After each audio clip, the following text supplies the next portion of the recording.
0 to 1. Here it goes.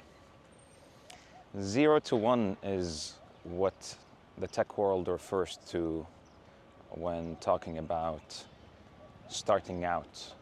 When you take a product 0 to 1 is when you launch the product for the first time. Wait a minute, what's going on here?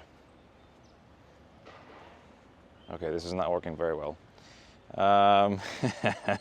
Okay, that's better. 0 to 1 is the moment you go live with a product, is the moment you go live with a new project. This is my 0 to 1 moment when it comes to content. 0 to 1 is always uncomfortable. 0 to 1 is very scary. When you care a lot about the 0 to 1, you feel like your self-worth is tied with the project and with the results.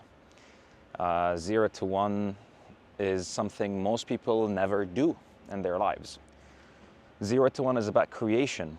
You create something when you go 0 to 1. I read this quote once, I forgot who said it, unfortunately, but it was something about how products live on usage. When someone uses your product, it's like oxygen for the product. And products are often not alive until the moment that someone uses them. So when you think of it this way, your product is dead, your creation is dead, your art is dead, your content is dead. It only goes alive the moment someone else uses it or someone else sees it or consumes it. So when thinking about it from that perspective, the 0 to 1 moment is the going alive moment. It's the first instance of oxygen. It's the first pulse of the heart when a new product or a new piece of content goes 0 to 1 or goes alive. Yeah, I guess, what did I want to convey here? This is my 0 to 1 moment in content. Something that I've maybe been secretly wanting to do for a while. I did technically create a bit of content a long time ago, and then I stopped. I went on my builder journey. I've been in my builder journey for the past 10 years. I started my first business exactly 10 years ago. And 10 years later, just to skip the details, maybe we can talk about it in a different piece of content. 10 years later, I managed to build a business that is now worth over $100 million, has over 1,000 employees, and seems to be on the way to going to unicorn status, which is being worth $1 billion or more. So, I mean, I still have a long way to go. I still want to do a lot and I still want to learn a lot, but fair to say that I've managed to achieve something or do something in my builder journey. In those 10 years, I've gained over 10,000 hours. You know the concept of like 10,000 hours? There's this book by Malcolm Gladwell called Outliers, and he talks basically about how most geniuses in our world, in our modern day and age, whoever we define as a genius, sometimes it's an extremely talented football player, sometimes it's a Steve Jobs or a Bill Gates kind of character. And in Outliers, Malcolm Gladwell says that basically whoever we define as a genius most likely has had their 10,000 hours way too early. So in the case of Bill Gates, he had access to computers at a very young age in school, even before a lot of university students studying technology had access to computers. I forgot which pianist, but he mentioned also that one of the geniuses in piano, one of the best composers, has had their 10,000 hours before, you know, most people could even fathom playing a piano. So this concept of 10,000 hours is really key to become an expert at anything. So if you have your 10,000 hours playing tennis, you're probably in the top, I don't know, at least 10% of tennis players.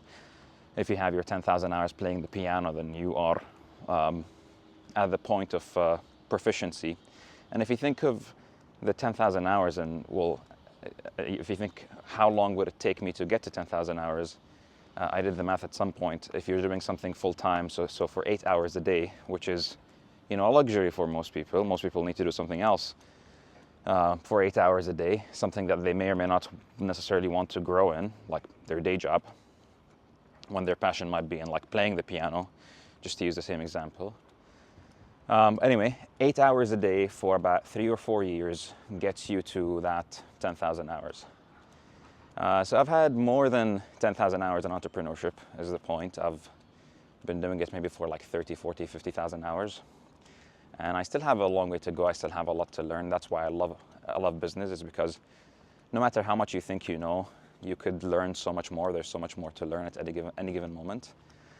And zooming out, this whole thing was to say that if I was to become good at content, I'd need to be putting my 10,000 hours in content. And that will take time. That will take a few years of doing it for a few hours a day. But here's the start. It's got to be hour number 1 before hour number 10,000. And this is pretty much my hour number 1. I mean, I've done things here and there, but never too seriously. So yeah, 0 to 1 on the way to 10,000 hours. Why am I doing this? Let's answer that question. There are a few reasons why I want to do content and why I want to maybe build an audience or a community or a personal brand. There are so many terms to describe this today. Ego is always part of it, but I'd like to think that's not the main reason why I'm doing it. Sharing knowledge is one of my favorite acts of philanthropy. That's one reason why I want to do content. It's because I feel like I have gained a lot of experience and learned a lot of interesting things in the world of innovation, tech, entrepreneurship that maybe a lot of people around me haven't. And some of them might be interested in learning about the things that I learned about. So this is goal number 1. Goal number 2, I want to get to know like-minded people, and I feel like by putting myself out there and speaking about things that I'm very interested in, then that would attract like-minded people and would make connecting with them easier. So I'm excited for that. I want to build more of a community, more of a like-minded social circle. And like-minded doesn't have to be in the same domain, but just curious people, people who share similar values, people who are doing interesting things, people who are working on interesting things. And this could work out in a few different ways. So this could be good for my social circles, my friend circle. This could help me invest in amazing up-and-coming founders. Is that what they say? Up and coming? Yeah, I guess so. This would make me get exposed to areas and industries that I haven't been exposed to before. So these are some of the things I would hope to gain. Third reason, I think by building an audience and building more of my personal brand, and this is where it gets a bit more technical, and the way the business people describe creating content, I think it would be easier to do things. So if I want to launch a new product or service, getting feedback, getting early adopters, getting potentially customers would probably be easier. That's not really one of the main reasons, but I think it would be an added plus. It would be a byproduct. I think the first one also is a bit on the impact side of things. So I think if I do share useful pieces of info and it inspires someone, then that would be amazing. Like, I would have liked to have access to such content maybe 10 years ago when I started out, and to be fair, there was some good content, but not as much as there is today. And even today, I don't think there is that much good content. for the 10-year younger version of myself, or the 20-year-old me who wanted to learn how to start a business, how to think, innovatively, how to think big, how to not be limited, by the environment one might be in, and so on. So anyway, there's a lot that I could share there. I hope some of it at least would be useful. Let's see, what else can we cover in this initial video? 0 to 1. There's this kind of like a project management thing that a term that I've coined. It's 4WH. For any project, there are 5 things you need to answer. And there are 4 questions with a W and 1 question with an H. The first question is what? What is it that you're trying to do? Second question is why? I just answered the why on this project in particular.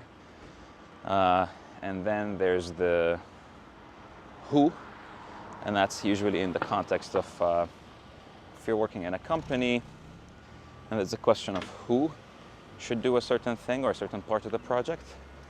And then there's the when. Do you do it now? Do you do it later? Is there a deadline?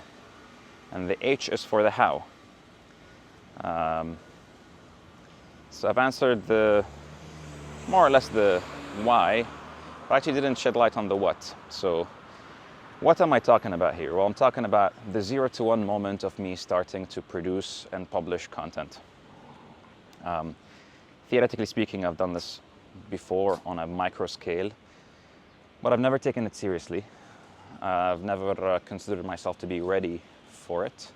By the way, I want to show you my beautiful path ahead of me. How nice. Yeah, so back to it. Yeah, I want to take content creation more seriously. I want to take building an audience more seriously. What that means is I need to do more reps. I need to publish more content. Maybe, I don't know, publish a vlog like this once a week. Maybe more often, depends. We'll see how that goes. I want to make it as simple as possible. There's this other term called KISS, keep it simple, stupid. I believe Steve Jobs popularized it. So yeah, keeping it simple, stupid would basically be me recording in this style. It's very casual, very authentic, no editing, potentially no preparation like today. Some preparation might be nice, but yeah, I think I'm okay with little to no preparation as well. Maybe some videos would be more prepared for, and those would be the more structured ones where there's a specific lesson, and then the rest would just be free flow like this one.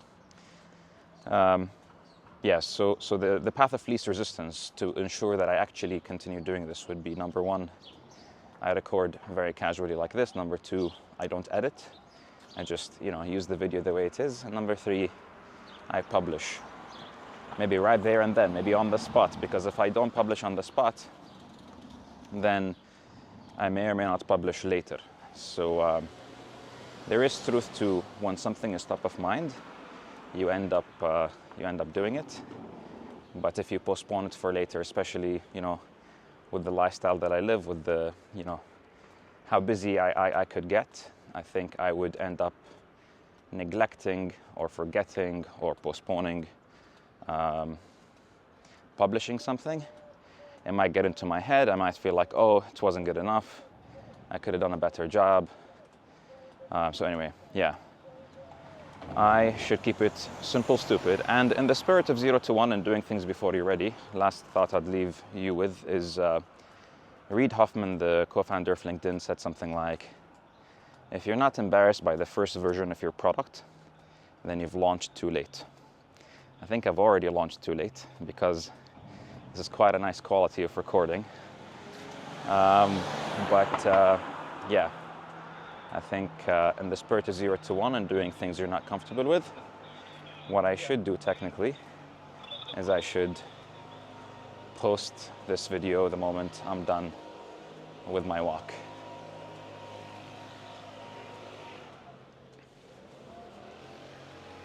All right, peace.